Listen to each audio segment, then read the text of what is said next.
بيان صادر عن القوات المسلحة اليمنية. بسم الله الرحمن الرحيم.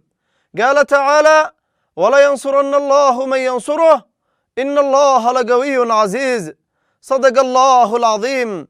انتصارا لمظلومية الشعبين الفلسطيني واللبناني ودعما للمقاومتين الفلسطينية واللبنانية، نفذت القوات المسلحة اليمنية 3 عمليات عسكرية ضمن الاستمرار في فرض الحصار البحري على العدو الإسرائيلي، حيث استهدفت العملية الأولى سفينة إسي مونتريال جنوبي البحر العربي بطائرتين مسيرتين، وكانت الإصابة دقيقة بفضل الله.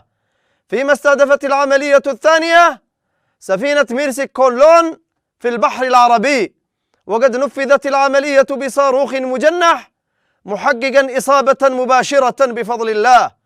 العملية الثالثة نفذتها القوات البحرية والقوة الصاروخية، استهدفت سفينة موتارو في البحر الأحمر وباب المندب، وذلك بعدد من الصواريخ البالستية، وكانت الإصابات دقيقة ومباشرة بفضل الله.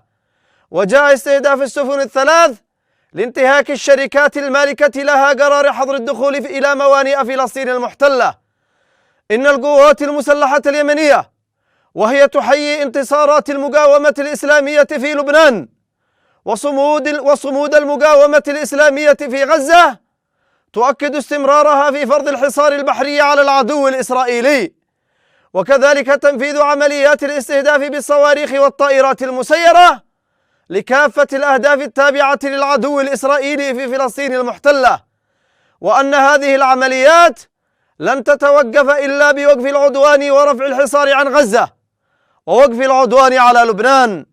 والله حسبنا ونعم الوكيل، نعم المولى ونعم النصير.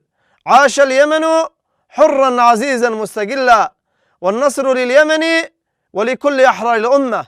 صنعاء 25 من ربيع الآخر 1446 للهجرة، الموافق 28 من أكتوبر 2024.